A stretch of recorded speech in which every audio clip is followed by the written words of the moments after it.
Hi Virgo, welcome or welcome back to your tarot reading for November 2020. I hope you're doing well and things are going smoothly. If you celebrate Thanksgiving, happy Thanksgiving, before I forget. And so I'm gonna do my little monthly layout here. And let's see what November holds for you, Virgo. Yeah, for us, mostly Virgo.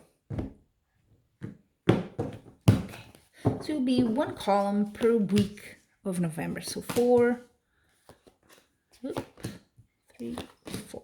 There we go. I'll put them more together. And I'm going to use a second deck to put another card below, because that way, and it has happened in the previous readings today, that the same card shows up twice, and that it's sort of emphasizing something. If you just use one deck, right, you cannot get the same card twice. So I like to have that option out in the open. Let's see. Same thing. And, oh, wow. I did shuffle it, but there's a lot of coins going on here. 3 cards of coins. Wow, wow. Wow, is it money for us? Because that would be good. It's always welcome, you know. I don't particularly value it above other things, but it's good to have. So you have first week of November, and that's the last week, okay, from left to right. You have the 4 of coins and a page of wands. So the page of wands is always a good card. It's a start of something here.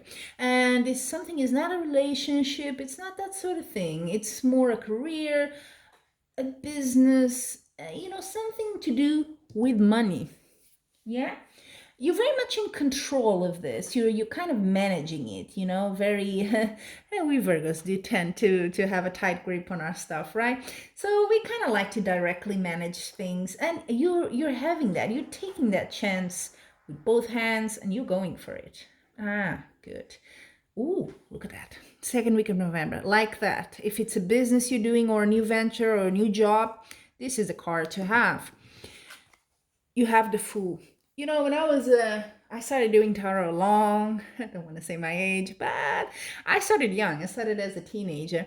And I didn't like the Fool card for a lot of years because it was like, I don't like it, the Fool, like in a romance can be, you get a bit passion crazy and all that stuff, and you do stuff you shouldn't and all that.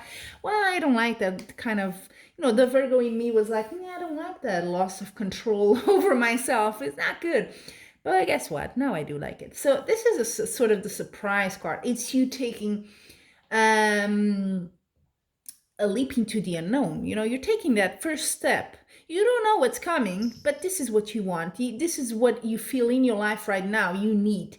And this is such a faith card. It's such a card of believing in yourself. That's why now I admire this card, because it takes, playing it safe. Maybe it's boring. It also has its value, if you can live through that routine and the boredom and all that and convince yourself it's good, then you're pretty strong.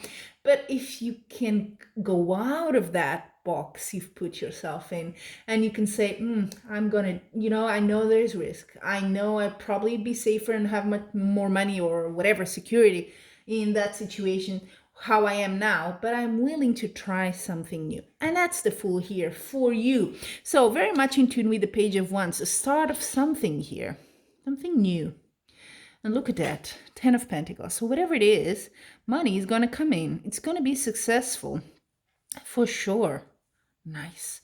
3rd of November, Queen of Swords together with the Page of Pentacles. Again, another page. Money, news of money, things, potential for money, because pages are always very new, it's like a younger, it's not a king, which you have there, which is a more mature energy. This is just a start. It's the potential there. And with the Queen of Swords, well, if it's not you, it is kind of a feminine energy, but you also have the King of Cups later. So they can mean people, it can be you or someone close to you that supports you maybe.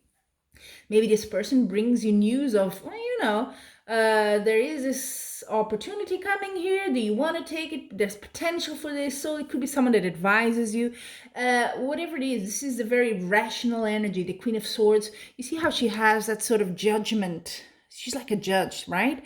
With that sword very straight in her little throne, and with the hand there, she's like ordering and directing. This is a woman in charge. So you're in charge of that if you want to follow it. Or maybe someone in your life that kind of, maybe you have a partner in your business or something like that, and that person has this energy, right? Then, coins, coins, coins. Last week, 7 of coins. This is you putting the pieces in place, in the little chess pieces in place in the board. And now you're waiting. You've done your strategy, you've done your planning. Now you're waiting. You're very patiently waiting for the money to come in, basically. And you have the King of Cups. Again, could be you. If you're a guy, it's more of a male energy, but it could be someone around you. The King of Cups has to do with emotion, okay? It's very opposite of the Queen of Swords, by the way. Swords and Cups are very opposite in tarot. So Cups is more the emotion, the heart. So you're waiting patiently, but you do have some definitely emotional attachment to whatever you're starting in your life in November. You do want to see it through. You do feel very strong about this new whatever, a new company, new business, new job, new tasks, new initiatives, whatever it is, new studies, whatever you have in your life, Virgos out there. So you're very optimistic, I think, about it. You feel your heart is connected to this. You feel like you're in tune. And that's what the Fool card is. It's, when you have, and maybe for the older people out there, and this is something I only realized when I was past 30, you do your work and you think, this is what I want to do, it brings money, blah, blah, blah.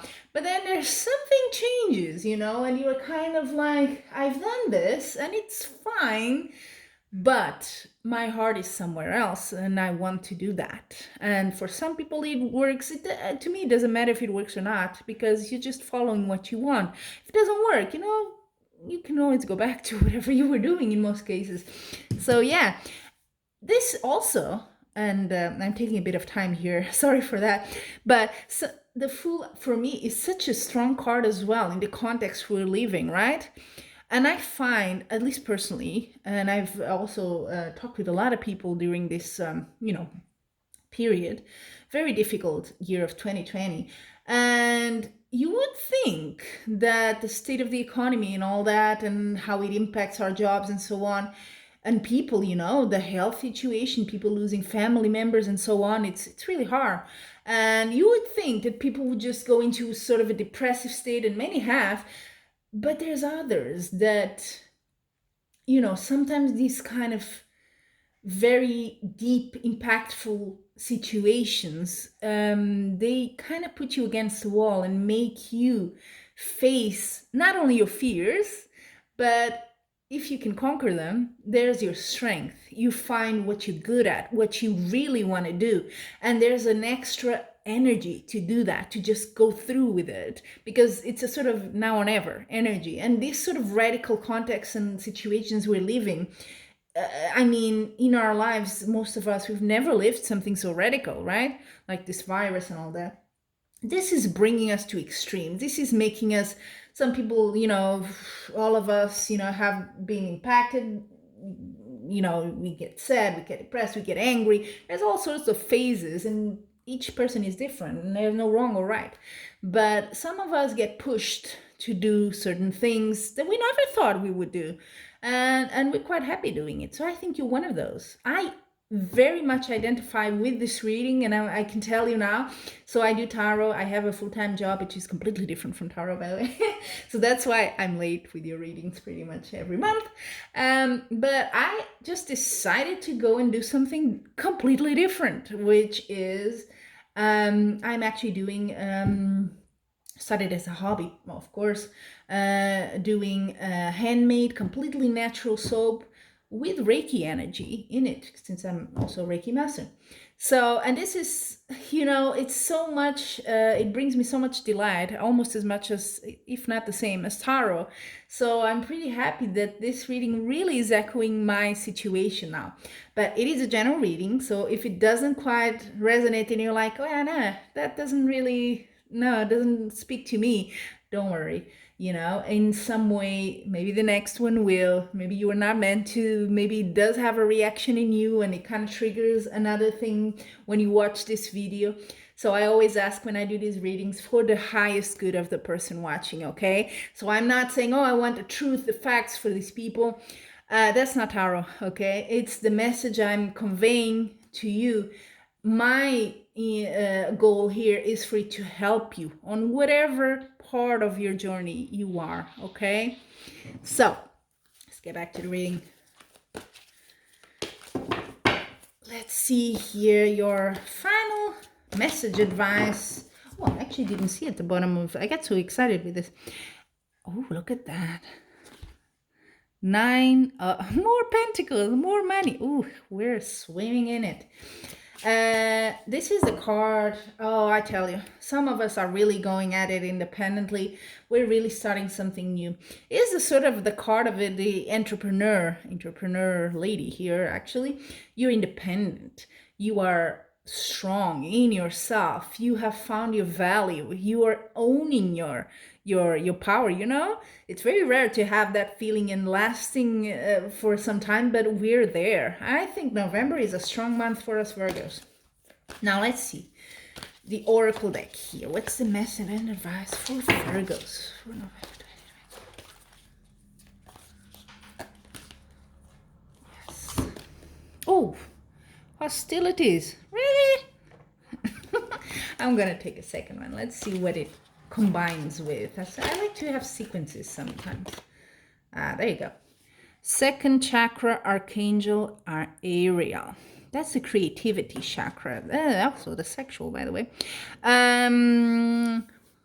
Are you fighting with yourself? Because I don't think it's with other people. Don't fight it. If you want to take that leap of faith, if you're hearing the call to do something completely different out of your safe, secure zone, go with it. Maybe it has to do with some sort of artistic thing, creativity, some craft.